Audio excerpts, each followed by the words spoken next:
que é a glutonaria? A glutonaria, ela é a questão de comer acima da nossa necessidade. E isso diz muito de essa compulsão por comida. E nós temos uma tendência até a brincar com isso, né? Crente não bebe, mas come. Porém, temos que ter muito cuidado para alimentar, irmãos. É uma coisa maravilhosa.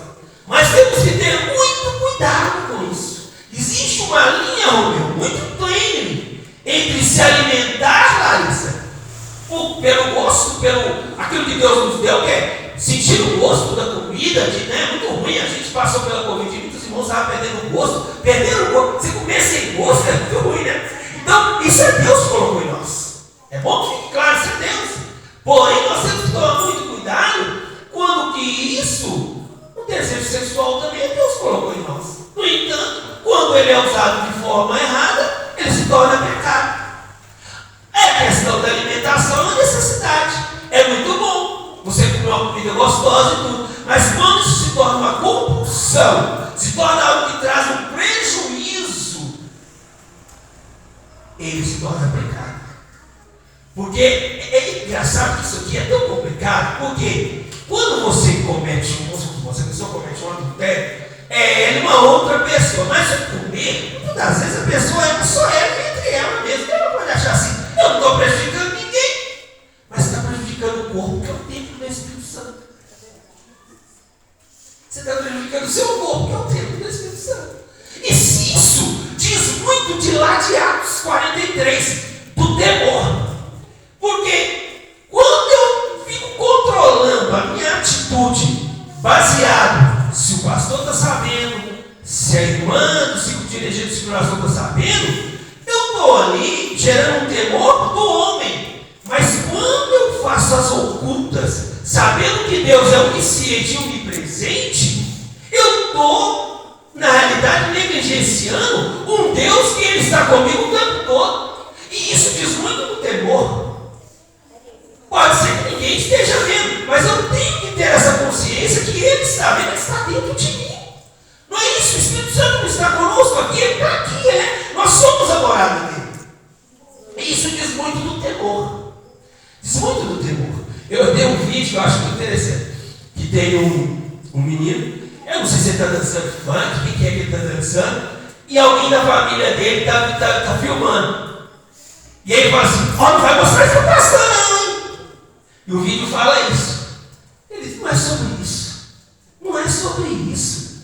Se tem uma coisa, eu posso falar uma coisa, eu gosto de dizer, irmão, eu não fico aí olhando esse dado, não fica aí vigiando, que eu tenho outras coisas para preocupar, para vigiar quem está. O que eu creio, o que eu peço é que cada um tenha o seu temor, a sua relação com Deus, e Ele nos ensina aqui a palavra de Deus, para que gere em nós esse temor de Deus, de entender. Ele pode não estar vendo, fulano não está vendo, mas o Espírito Santo está vendo. Aquele que tem os olhos como chama de fogo está nos vendo. Aleluia, glória a Deus. É isso que é o temor. E a santificação, ela diz muito disso, né? A gente, só para entendermos, tem uma passagem na Bíblia, abre para mim, por favor. Eu acho interessante tocar sobre esse assunto aqui, que é Hebreus 12, 14. Isso é muito bom, porque o Deus me deu um toque ali que eu acho interessante trazer.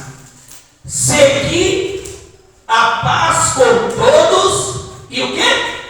A santificação.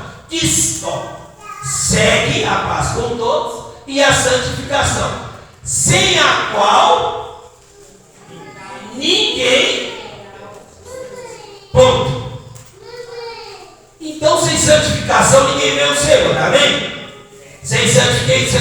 Só queria alguém, uma vez me questionando sobre salvação na última hora, ele falou assim, irmãos, eu não concordo muito com esse negócio de salvação na última hora, não. E eu até entendo, a reflexão dele é pertinente, porque ele está querendo dizer o seguinte, fala assim, ó, cara, tu fez o que fez, aí no último segundo ele arrepende e ele vai. E eu estou aqui lutando,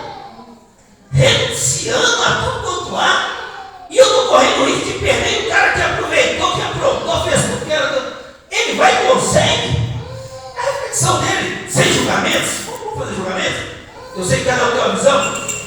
É interessante. Porém, a Bíblia resolve isso. Por isso que é importante o conhecimento da palavra de Deus. Existe uma santificação que ela é posicional. E a outra ela é progressiva. E isso é a Bíblia. Aí disso aí eu não posso fugir. A minha opinião, mas vai de acordo com a Bíblia, eu não posso fugir. Agora, no mesmo livro de Hebreus, abre aí para mim, Hebreus 10, 10.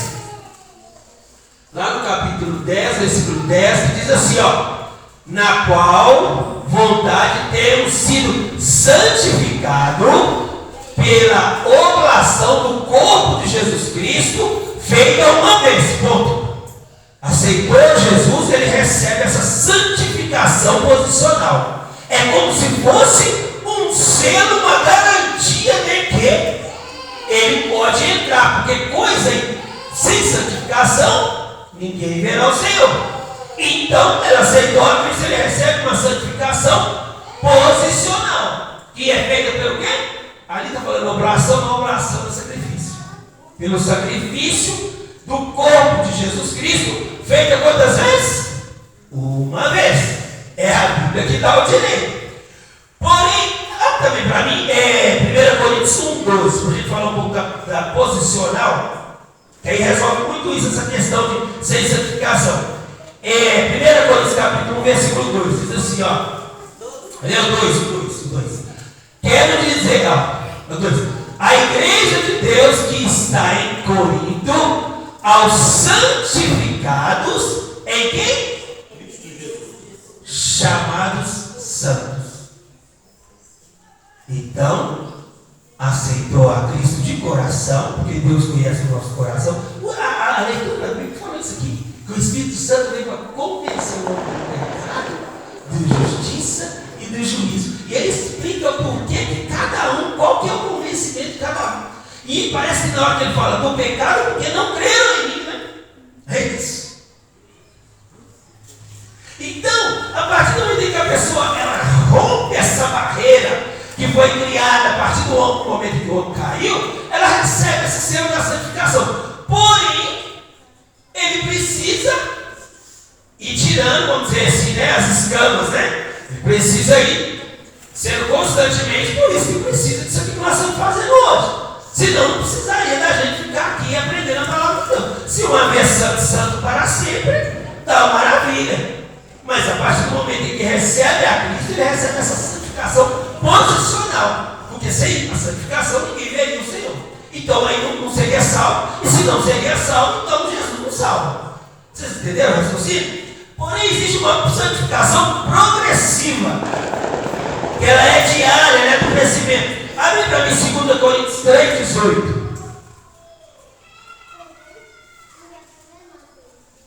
Mas todos nós, esse texto é maravilhoso, com o rosto descoberto, refletindo como um espelho a glória do Senhor, somos o quê?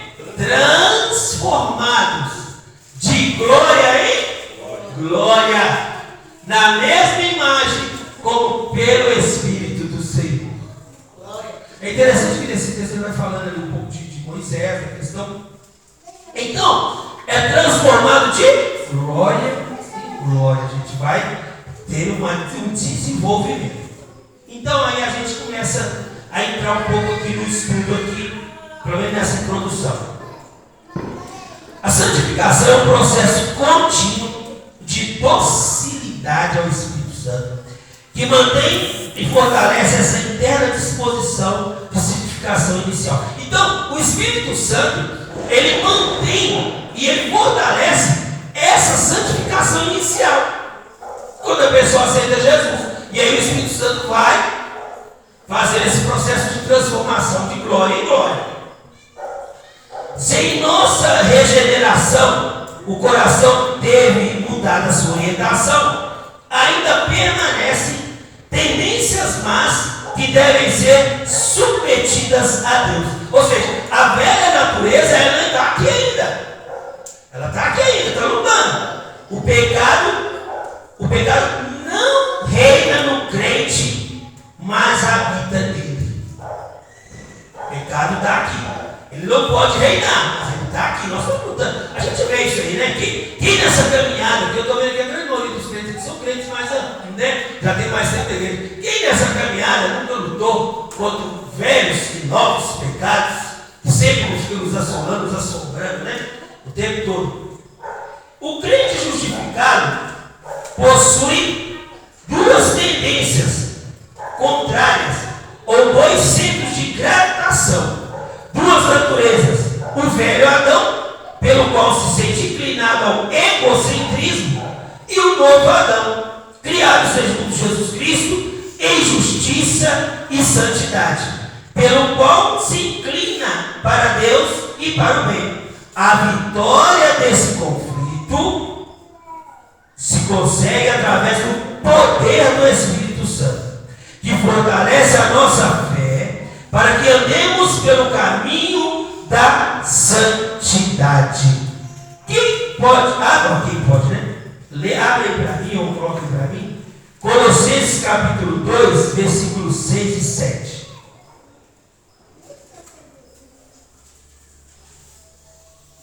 Olha aí, vamos ler. Como, pois, recebeste do Senhor Jesus Cristo, assim também andai nele. Olha a raiz aí de novo, né? Olha o radical aí de novo. Enraizados e edificados. Essas duas palavras maravilhosas. Porque olha você ver, raiz e edificação. Traz a ideia de fundamento e construção. Paulo, gente, na Bíblia, toda vez que você for ler a Bíblia, você presta atenção palavra por palavra, vírgula por vírgula, porque é impressionante. É com todo cuidado que eu creio que o Espírito Santo inspirou esse nome, porque realmente, olha o que ele usa: raiz e edifício. Ele está falando de uma coisa mais profunda, mas de uma coisa que cresce, para falar de santidade. Olha lá, nele, né? A nossa raiz é ele é raiz de excesso, e o nosso fundamento é ele. E confirmados na fé. Tudo isso é com fé. Aqui ninguém viu Jesus. Aqui ninguém viu Jesus. Aqui ninguém vê o Espírito Santo. Aqui ninguém pode afirmar que o que está escrito aqui, tudo aqui é verdade. O que na realidade, o que traz para nós é que essa palavra, ela gera em nós uma fé e também as evidências que existe aqui. O nosso pastor fala muito bem, quando ele começa, ele fala a inerrante, a infalível, né? Ele vai falando, isso é doutrina, isso é ensinamento. Quando ele fala isso é inerrante, é infalível, ele está querendo colocar na mente de vocês o seguinte: olha, isso aqui não é um livro escrito por mão de um homem só, não. Isso aqui é a revelação de Deus para nós, seres criados por ele. E que nós, aleluia, temos que aceitar isso pela fé. E se aceitamos isso pela fé, gera em nós algo, aleluia, que se materializa no nosso dia a dia. Aleluia. Glória a Deus. Oh, aleluia. Olha lá, a fé é assim: como fostes ensinados, nela abundando em ação de graça. Pastor, deu certo, né? Deu certo. Então, ele fala de abundância, de crescimento. Não é o suficiente conhecermos os dois polos, ou seja, é o lado que luta para não servir a Deus e o lado que luta para buscar a Deus, que age no nosso interior. É necessário que nos entreguemos de todo o coração à obra da santificação em nossa vida, mortificando as tendências do pecado, deixando o molde do mundo e transformando os nossos critérios e a nossa conduta, com a atenção sempre voltada à voz do Espírito Santo, que nos indica qual é a vontade de Deus, boa, agradável e perfeita. Glória a Deus. Então é isso. A santificação é estar cada vez mais próximos do Senhor, né? Abre para mim Romanos 12. Eu gosto muito desse texto também, que ele fala um pouco de transformação. Romanos 12, a partir do versículo 1. Glória a Deus. Agradecer aos irmãos que voltou a televisão aqui. A televisãozinha é boa, né? Rogo, pois, irmãos, pela compaixão de Deus, que apresentei os vossos corpos como sacrifício vivo. Para aí, vou parar aí, só para a gente entender. Sacrifício é matar. Quando Deus mandava o sacerdote sacrificar o cordeiro, ele fazia o quê? Ele degolava aquele cordeiro ali e o sangue. Sacrifício é isso. No entanto, Paulo está dizendo que quando nós nos apresentamos os nossos, o que é o nosso corpo? É o nosso corpo. Por isso que o corpo é importante. Tem muita gente que acha, não, isso aqui Deus vai, isso aqui a terra vai comer, vai levar. Não. Se o corpo não é através do seu corpo que você, o corpo é a casa do seu espírito, da sua alma. Nós vamos ver aqui em alguns versículos que fala assim, que sejam santificados todo o vosso corpo, alma e espírito. Os pecados se cometem através do corpo. Mas eu também glorifico a Deus através do meu corpo. Aí usando a voz que outrora estava, nesse momento talvez eu estaria lá no estádio. Olha essa voz usando aqui para poder pregar a palavra de Deus.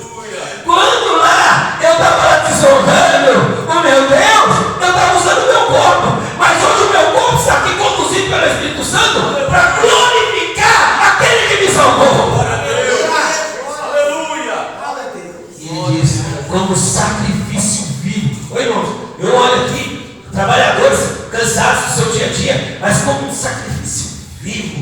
Ele vem porque o prazer dele está na lei do Senhor, e na sua lei ele medita de dia e de noite. Glória a Deus!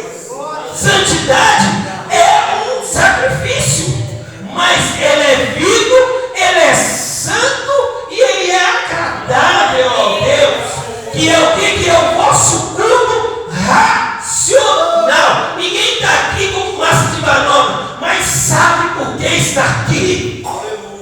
E Deus tem um particular com cada um que se deslocou até aqui, porque está aqui porque tem prazer, porque tem compromisso, não é com pastorados, não é com a igreja, mas é com o Senhor. Aleluia! Porque os pastores passam, a igreja passa, mas Cristo permanece para sempre. Glória a Deus!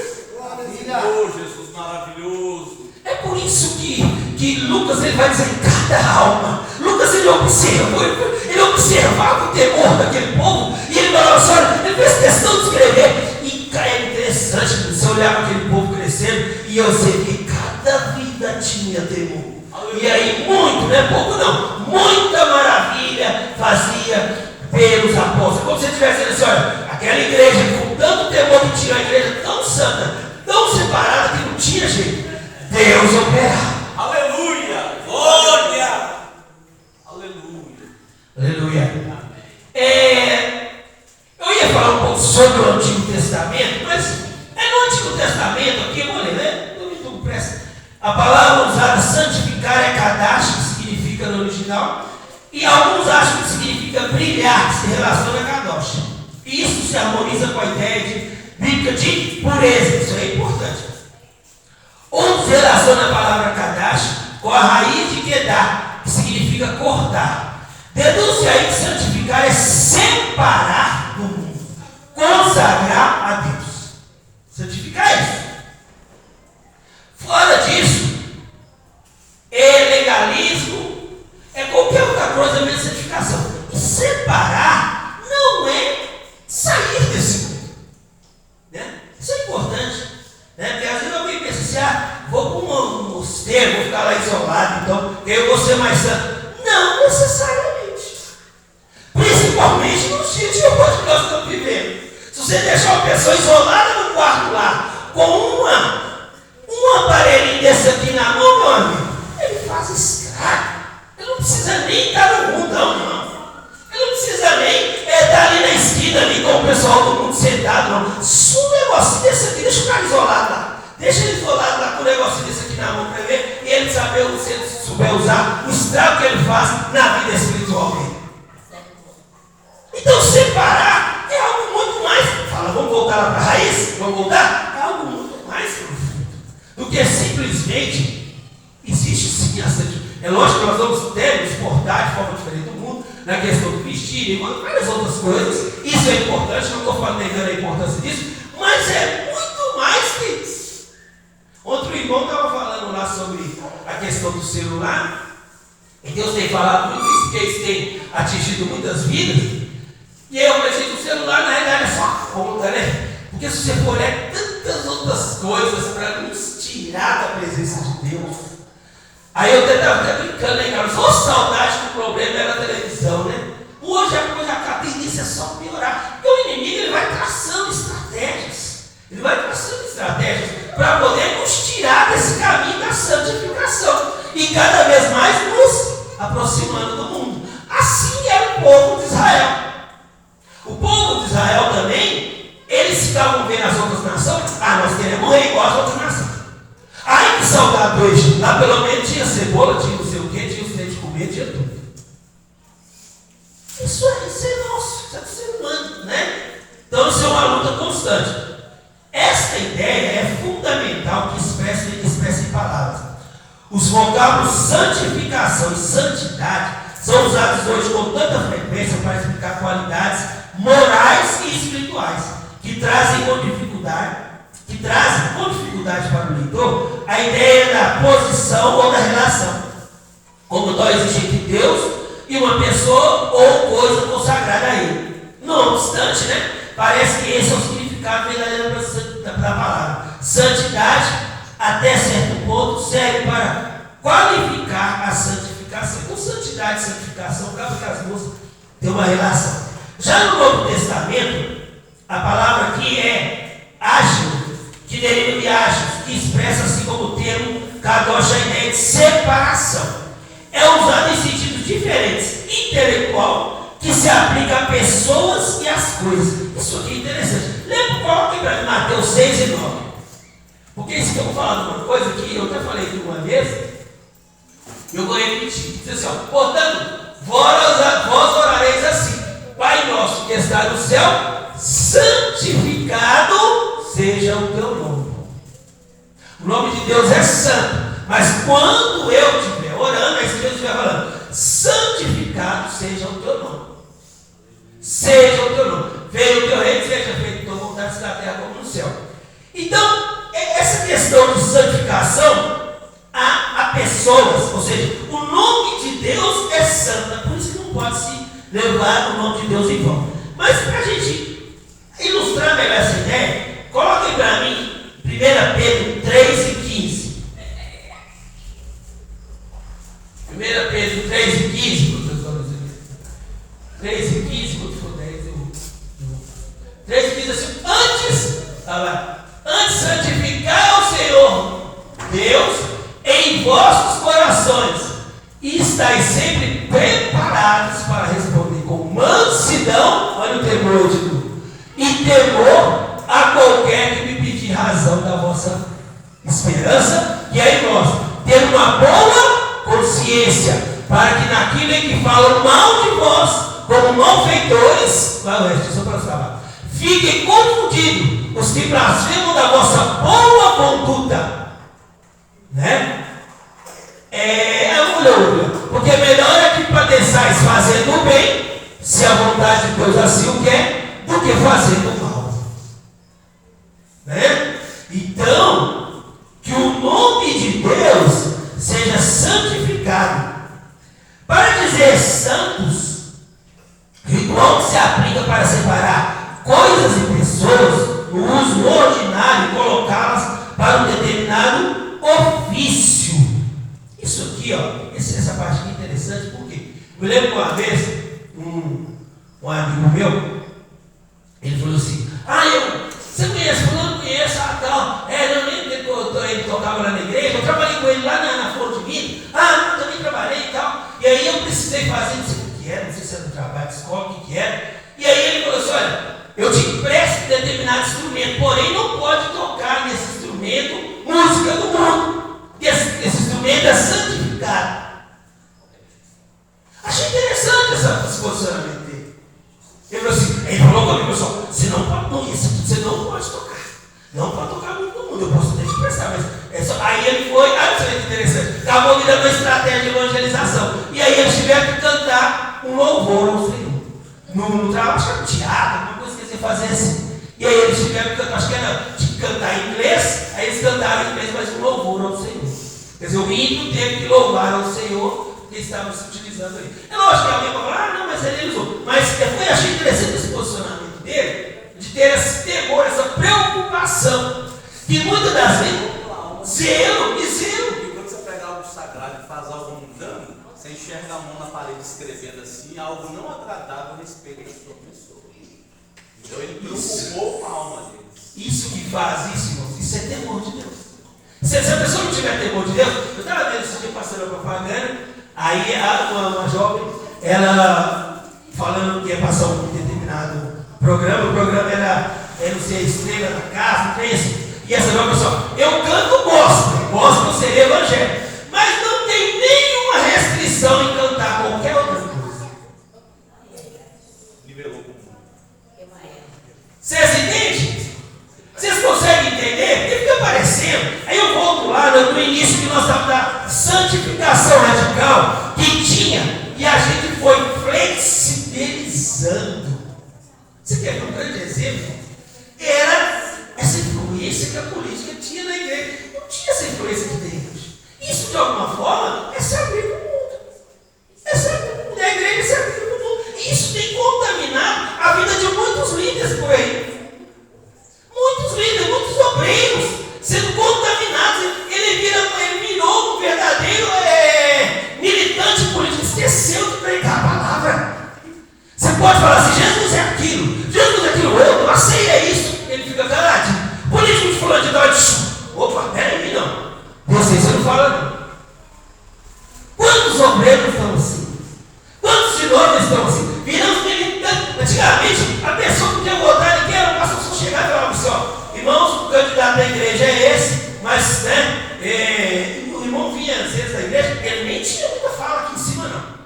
No máximo que às vezes honrava, você está aqui conosco com o vereador, tal, você estava ali, ou se fosse pastora, você estava aqui, e não podia ficar fazendo muita campanha, não. Ficava quietinho. Porque senão a igreja já começava, misericórdia, Jesus.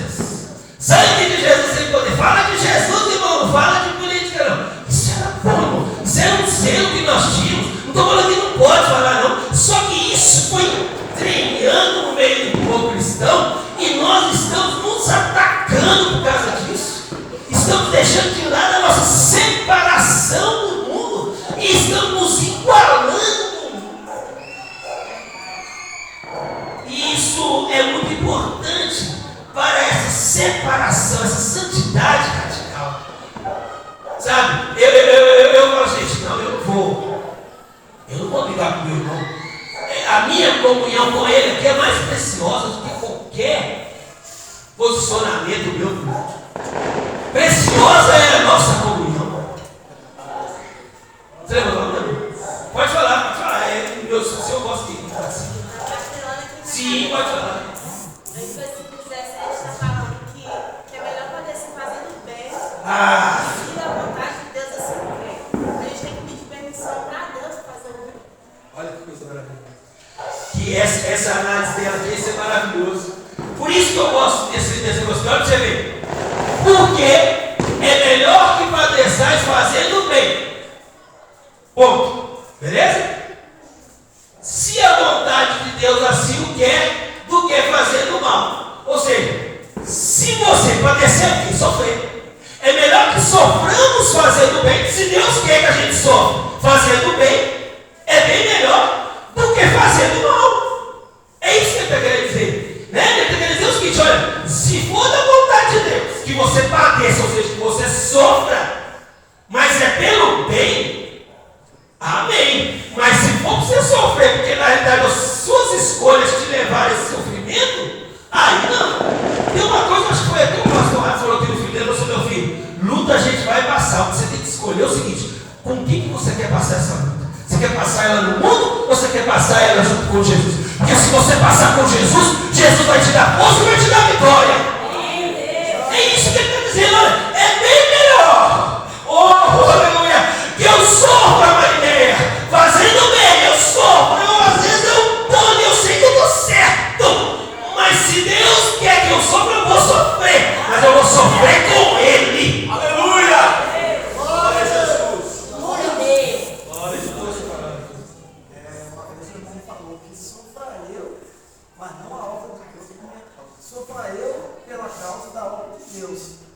mas não a obra de Deus sofrer pela minha causa. É forte, né, irmãos? Isso, irmão meu, quando a gente pensa isso, os irmãos que são mais antigos aqui, naquela igreja lá do passado, parecia tão natural, né? Parecia tão natural que o nosso irmão levava pedrada, os nossos jovens tinham o cabelo puxado na escola, e ninguém falava assim, eu vou mexer nesse de ser crente, não.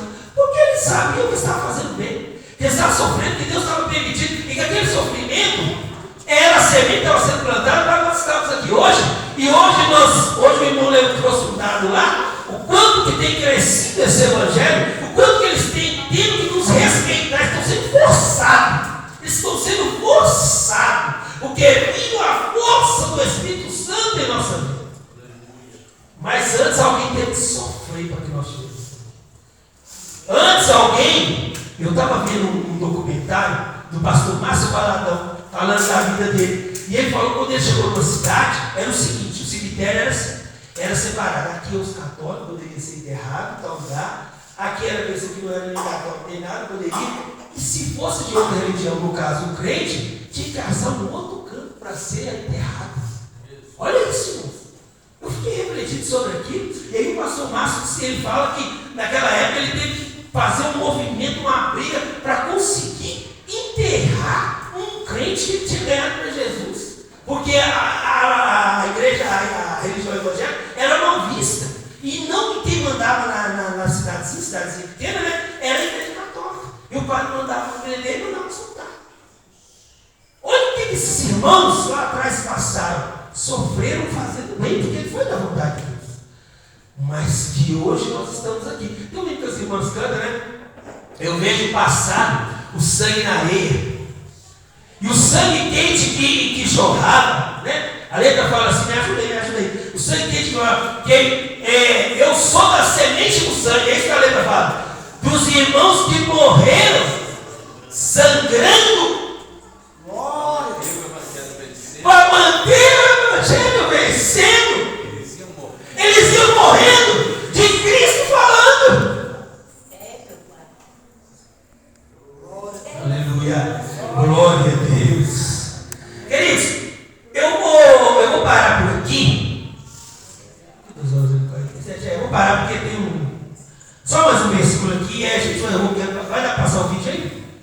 Você acha que vai dar? Vai dar, né? Então, beleza. Eu vou passar o vídeo aqui porque eu queria que vocês refletissem um pouco sobre a letra desse vídeo. Diz assim, ó. Abre aí para mim, Hebreus 9, versículo 13. E depois Hebreus 10, o versículo 10, Hebreus 9, 13. Porque se o sangue de touros e de bodes e a cinza de uma novilha aspergida sobre os imundos os santifica, está falando aqui, ó, do sistema de sacrifício do Antigo Testamento. Matava-se o cordeiro e aquele sangue, ele purificava quem fosse aspergido ali. Quanto à purificação da carne, qual foi o resto? Só foi o resto final dele. Quanto mais o sangue de Cristo, que pelo Espírito Eterno se ofereceu a si mesmo, imaculado é sem mancha, a Deus purificará vossas consciências das obras mortas, para servir a quem? Ao Deus vivo. O sangue de Jesus Cristo é que nos santifica. É o sangue de Jesus que nos mantém santos. Quer ver?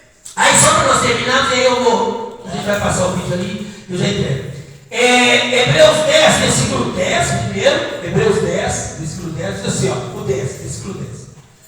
No qual a vontade de termos sido santificados pela oblação do corpo de Jesus Cristo, eu já falei que oblação é sacrifício, feita uma vez. Beleza. Aí, coloca aí para mim, por favor, o 29, não, 28 e 29. 28 e 29, do mesmo capítulo 10. Isso. 28 e 29 do mesmo capítulo 10. Isso, então. Quebrantando alguém a lei de Moisés, morre sem misericórdia. Só pela palavra de 2 ou 3 testemunhas. Quanto maior castigo cuidados será merecedor aquele que, pisar o Filho de Deus, passa no instante, tiver profanado o sangue da aliança, com o qual foi santificado, e fizer ao Espírito da graça. Olha para você ver. Olha a comparação que ele está fazendo aqui. Se na época de Moisés alguém profanasse, alguém tivesse pecado ali e tocasse das coisas santas, pelo uma ou duas testemunhas, essa pessoa morreu. Aí ele está dizendo o seguinte: e se alguém fazer isso com o sangue de Jesus? Sabe o que ele está tratando aqui? Ele está tratando de pecados intencionais. Pecados que a pessoa fica. Alguém um dia falou assim: ah, não, gente, eu vou ter que aproveitar um pouco dessa graça. E ele foi lá e adulterou, ele traiu a mulher dele. Um grande cantor conhecido, não vou citar o nome aqui. Ele falou isso para assim: não, eu não estou cantando, eu vou ter que aproveitar da graça. Graça não é licença para pecar.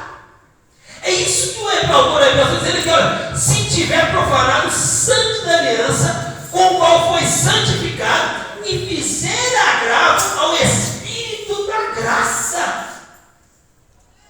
Se na época de Moisés morria, que dirá hoje? Aí nós usamos o exemplo da Ananias e Safira. É por isso que Deus usou de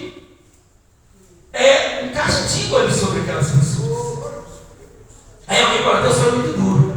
Queridos, que Deus possa nos abençoar. Eu queria convocar vocês, eu gosto muito de usar a letra, músicas, esse vídeo para poder